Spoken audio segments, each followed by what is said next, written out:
Hello, everybody.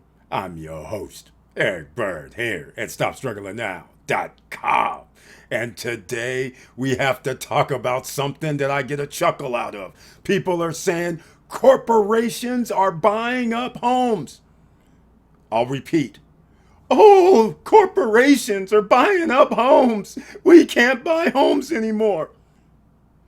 That's why the price is going up. They're blocking us. Okay, let's get serious. Number one, pay attention to this video because you have a lot to think about. Number two, I'm going to show you this is preposterous and I'm going to tell you why. And number three, anybody that can show me what you are talking about with corporations buying up homes, please put it down below in the description box. I don't want to see anybody's opinion. I want to see numbers on why consumers should be afraid. Then we'll get into what I'm about to talk about, why you shouldn't be afraid. And welcome. Stop Struggling Now gear. Check.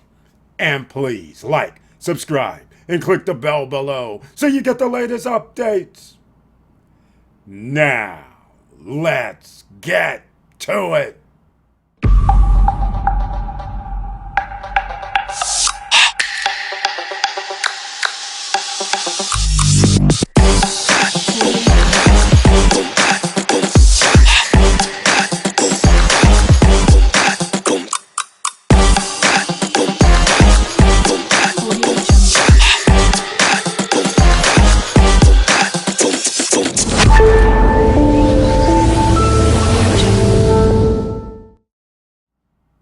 All right, welcome back, ladies and gentlemen, and please share the videos. A lot of people are going to need to hear this video, and make sure you understand we go by statistics. We don't go by your feelings. We don't go by your opinions. We don't go by just because they bought 20,000 homes in the ATL, like that's a big thing, because they didn't buy 20,000 homes in Timbuktu. They didn't buy 20,000 homes in Katy, Texas. They didn't buy 20,000 homes in the freaking deserts of Arizona. Get this straight. We go by overall average for all of the United States. When there's 5 million homes sold per year, somebody better say they bought 2 million or 3 million or 4 million if you're going to be scared. Let's get into it, ladies and gentlemen. Make sure you let me know what you think down below. But first, we always have to go to the SSN Nation Podcast YouTube channel page. Why? Because I like to show there's members of the channel that support the channel financially. They're shown over here on the right-hand side, just a few. There's a join button right here. And if you're on mobile, there's a an earn button or a $ button. That's how you become a member. A member of the channel under the community tab, they receive special messages specifically from me. They receive 1 or 2 videos per month specifically for me. They also can see any video prior to it going public. That's right, before anybody else. A new feature by YouTube. And they have special emojis under their emoji tabs. And how can I forget on Wednesday nights, members of the channel are the only ones that can be in the chat room for our wealthy Wednesday night live stream. Now, Google, I used to do this a lot. You guys think social media is just willy-nilly, it's all organic and nobody's blocking you.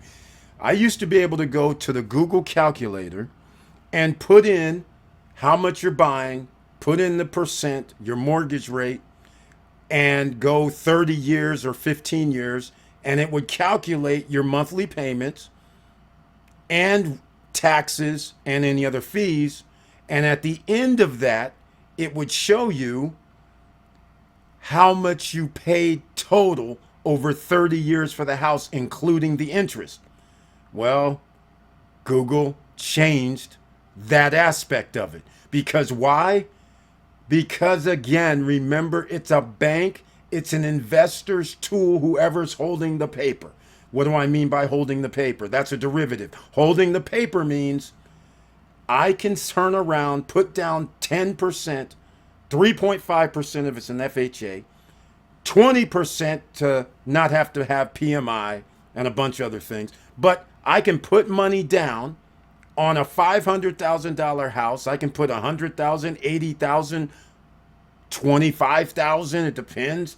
And I now own a house. In America, you're calling it own. You actually have a loan. You don't own jack nothing until it's paid off. And even then, when it's paid off, you still have property taxes, insurance, water, sewer, garbage.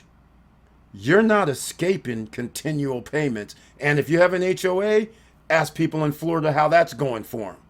Ask people in Nashville how that's going for them. Ask people in Cali how that's going for them. Because it's not the same as when you bought the property 10 years ago. Your HOAs went up.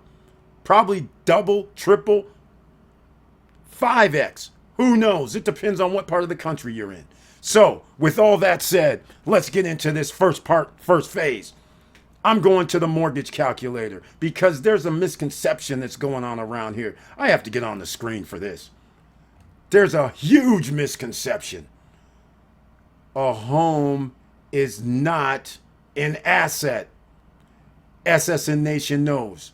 An asset pays you while you're sleeping. It does not mean you have to go to work to create the money to pay for it. That's a liability. So, when we're in school, meaning 5 years old to 17, 18 years old, why aren't they telling people your first investment should be go down and get an FHA loan, go buy yourself some duplex, triplex, quadplex, 3.5% loan, 3.5% down, 4%. Whoever cares, that is what they should be telling everybody. Why? So then you rent out the other units to pay for that. And then when you have the money 4, 5, 6 years later, you go and buy a home and use that first property that corporations, these people all love to say corporations are buying. You go and use your profits to buy a liability. So now you're not paying the liability. But instead, they want you to believe a home is an asset, when in fact, it's draining you dry. You're going to be living paycheck to paycheck. You're going to lose your home. How many people are going to lose their home this year? You should look it up. Those are the same people who have 3%, 3.5% mortgage rates from 2, 3, 4 years ago. They're going to lose their home. Why? Insurance, property taxes, HOAs, all have increased. So now I'll get back to it, shall we? Here we go. The mortgage calculator to prove what I'm saying. Now pay attention, ladies and gentlemen, because here's the first fallacy of the whole argument. Here's what I'm going to do. The average median home price in the United States right now is $442,000. Is this right? Is that 4.0? No wonder this is a little off. I put in an extra 0. That's why these are off a little bit. Okay, so here's what I'm doing.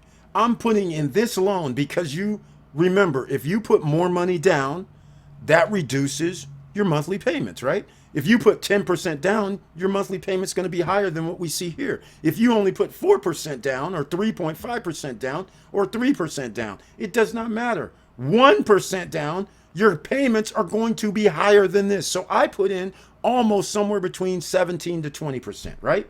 $80,000 down on a $442,000. That means we get a loan for $362,000.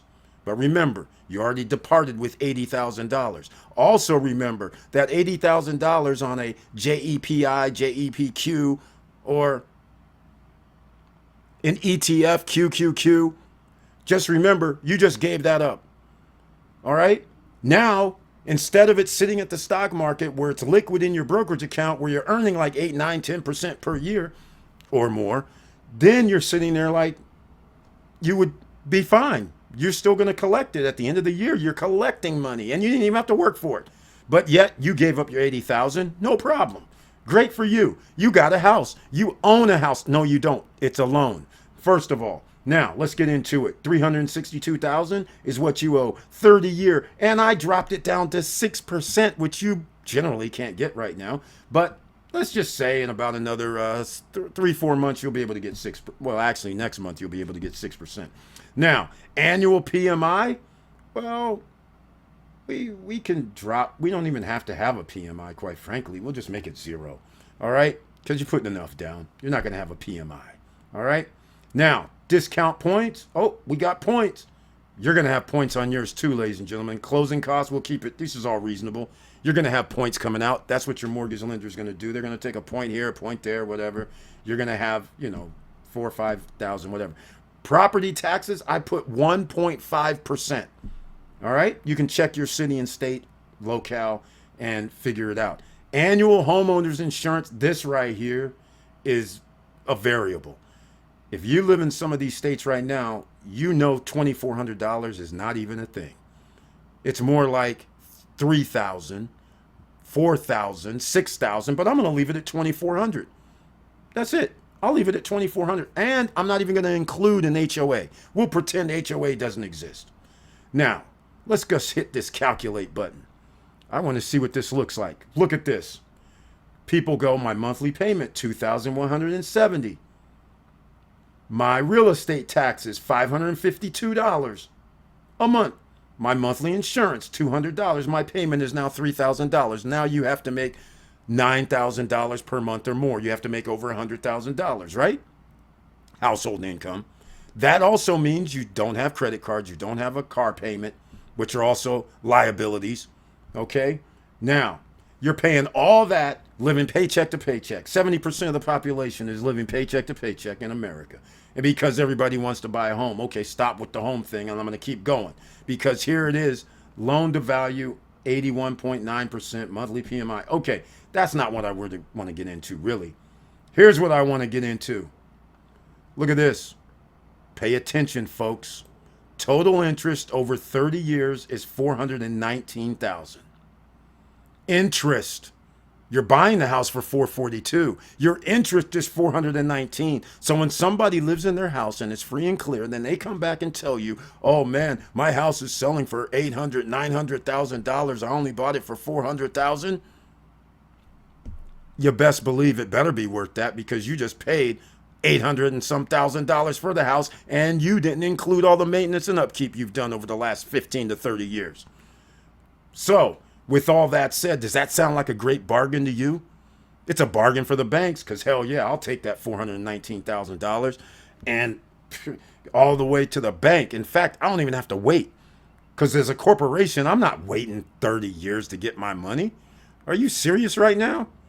Hell no, you're giving me my money in full. My 400 and some thousand right now. The other people who's ever giving you the loan is taking a risk. But are the people taking a risk who have the loan? That's my $1 million question, because people here in the SSN Nation knows there's no corporation going to hold this stuff, because this is liabilities.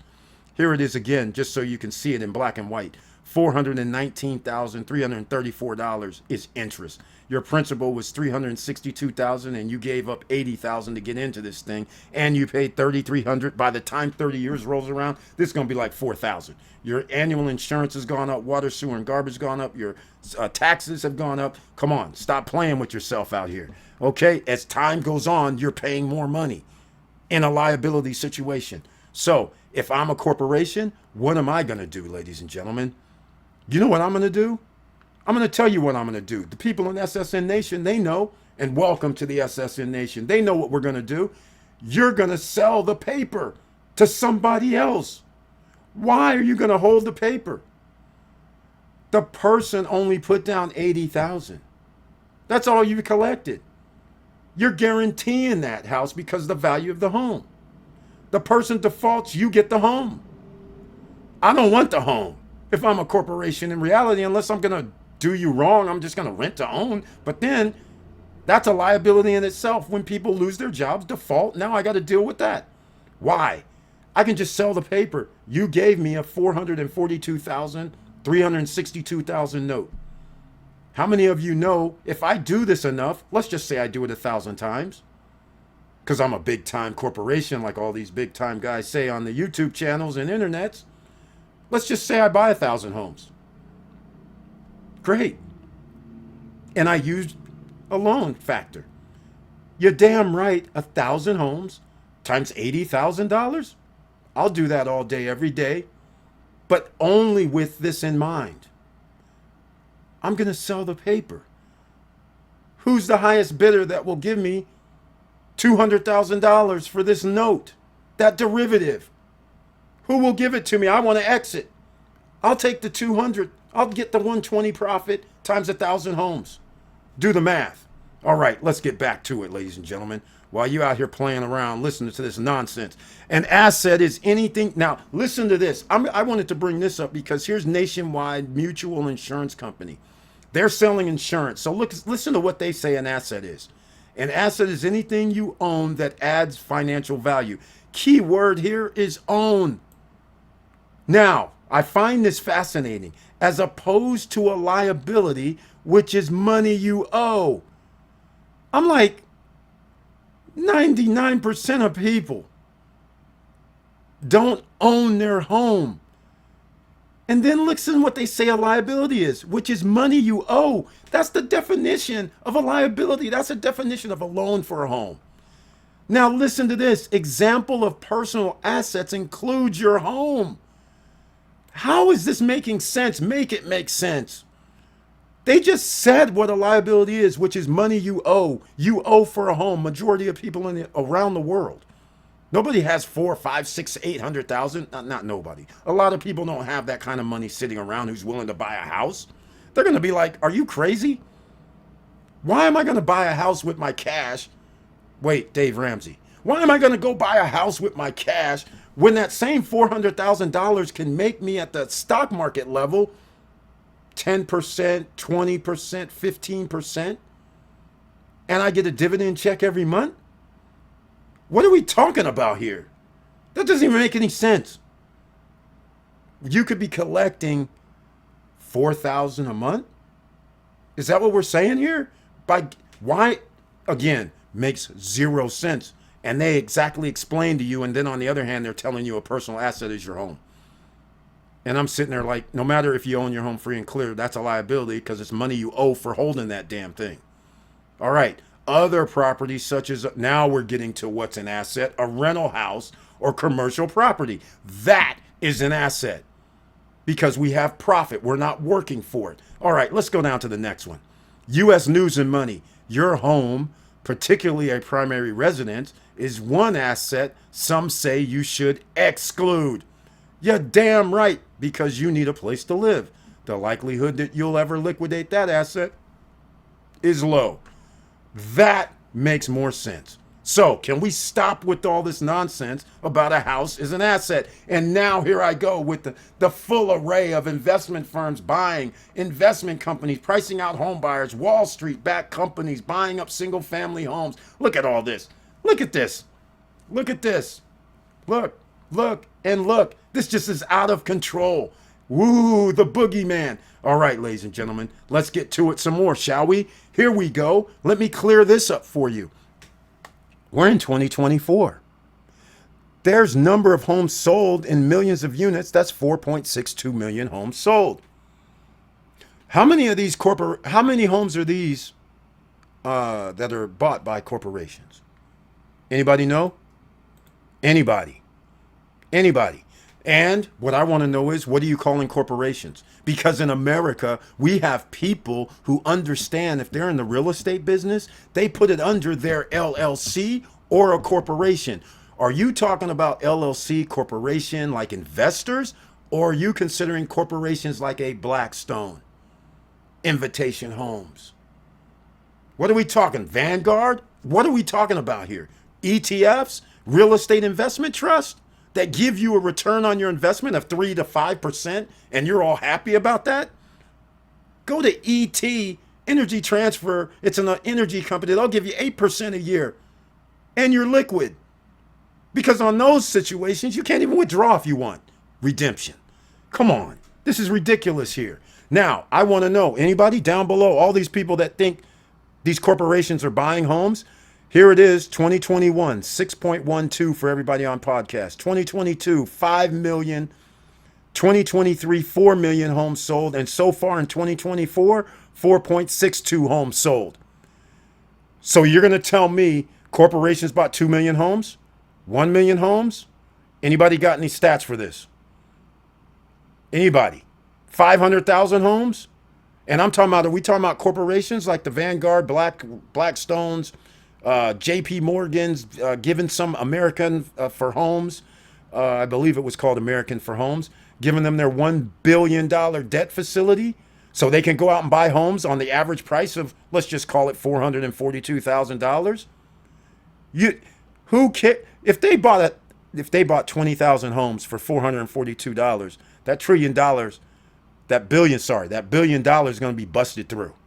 They can't buy all them homes for $1 billion. Are you seriously going? Hell, I'm telling you, like I say here on our live streams, I hope they buy homes.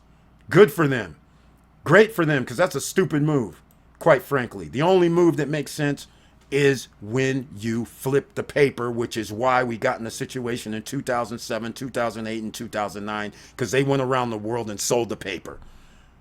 They didn't want to hold that paper because that's a liability. It turns into an asset if you can prematurely sell the paper for half the price of what somebody else is willing to take the risk for. And we're at it again. And they're still out here touting buy a home. Okay, here we go. How many houses in the U.S. are owned by corporations? June 2022, the report estimates roughly 574,000 single-family homes nationwide were owned by institutional investors, defined as entities that owned at least 100 such homes.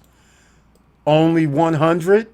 This comprises 3.8% of the 15 million single-unit rental properties in the U.S. 3.8%, really? And they're using entities that have 100 homes. So that takes out the little small investor who has, 5, 6, 7, 8, 9, 10, 50 LLCs and homes. So the question is, corporations that they're talking about are who's buying 100 homes or more, 574,000 in 2022. Let's go back. 2022, there's 5 million homes sold. Now, granted, institutional investors could be buying, selling, flipping, but that's only if the prices go up. If they don't go up, you can't buy and flip. Ask Zillow and Open Door what happened. Go do your research. All right, let's go with the next part. All right, let's go see. Is there anybody down below that wants to show me something? What percent of homes are being bought by corporations? Look at this. 2022 investors accounted for nearly 30% of sales of single-family homes, up from an average of 16% just 3 years earlier. I wonder what happened in 2022, 2021, and 2020. People were sitting at home like, damn, I can buy some property right now and I can do some Airbnb, short-term rentals. But they didn't know they were Johnny come lately to the party and understand that the short-term rental game, cities, states, and counties all of a sudden started restricting them, putting in a license fee, putting in but after 10 p.m. at night, noise has to be cut down, or your phone has to be on 24 hours a day just in case there's a problem at your property. Now you're acting like a bona fide hotel, and we're going to tax you in a lot of jurisdictions. So now all of a sudden, that cachet has all of a sudden fallen to the wayside. Why? Because there's a lot of people that was on Airbnb telling people to just go buy Airbnb properties willy-nilly anywhere with total disregard to whether it was seasonal, whether it was just a ski area, or whether it was just a winter area like in Palm Springs, San Bernardino County. When are you going to stay there? You seriously going to stay there in the summertime? 5 months out the year, you're not going to be there. That's not prime time. Prime time is January, the end of December, January, February, March, April. After that, you renting your place at prime dollars? No. But you owe money because you went out and got a mortgage trying to act like a corporation that has a real estate investment trust when you don't. All right? So keep this in mind. So that's it, ladies and gentlemen. Let me know what you guys are talking about, because 30% of investors is not corporations. Now, you add the 30%. Let's just round it up to 40%. Let's just say 40% of homes are investors or institutional investors. The other 60% are not. So does that sound like you need to ring the bell? Let me know. I kind of get irritated when I hear about this, acting like homes are assets. Only a business can make a home an asset and turn it properly in a short period of time. No corporation is silly enough to hold on to these things indefinitely. And what's even sillier is corporations buying homes and then saying, we're going to do a rent to own. To me, that is silly. Because, or a lease option, whatever you want to call it, I think that's silly because over a 30-year time frame, you're going to have default. And the number could be who knows what. The number of foreclosures right now are rising in the United States. That's right. Those people that had 2.5s, 2.9s, 3.5s, they're going to be defaulting. Why? Their insurance might have went up to $10,000 a year. Their property taxes, instead of $1,500, went up to $6,000 a year. Now all of a sudden people have to pay another $2,000 per month. They can't afford it. So again, you want to take that risk? Let these corporations buy up everything, because sooner or later they have to do fire sales. Or shall I say 2007, 2008, and 2009 is going to happen again. Crash and burn, and that's when you pick up the pieces. So don't go out here believing all this hype, ladies and gentlemen. And with all that said, make your comments down below. And thank you for watching. And please like, subscribe, and click the bell below so you get the latest updates. And I know it's hard out here. So if somebody flips the script and says, hey, nobody's nowadays can afford a home, you're damn right. 70% of the population is living paycheck to paycheck. Unless they allow you to borrow against 40% loan or debt to income ratio, 40% debt to income ratio means you fail. You are going to default over a 20 or 15-year plan. Payment plan. You will default. All right? So that's what they're going to allow. And they're going to do some other crazy stuff when they start reducing the interest rate. But it's all because who wins? You don't win that way. The banks, they win because they have a piece of paper and they're giddy. We sold 500 homes this month, or loans. We gave out 500 loans this month for $500,000. Do the math. Are you willing to take a 25% of that if somebody buys that paper and says, we'll give you 25% of the total value?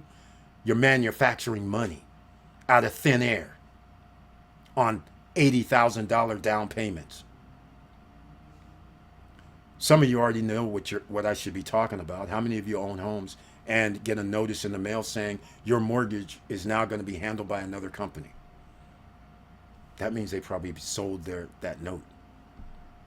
Why take a long-term risk? That's a liability. You don't know what the future cost is going to be of a home. You don't know what the future cost of repairs are going to be either. But you do know there's going to be repairs. You do know there's going to be a future cost. And you just don't know how much that future cost is going to cost you. So again, let me know what you guys think down below about all this hoorah, about all this corporations buying homes when it shows that it's less than 4%. It's not going to change. People are going, well, by 2040.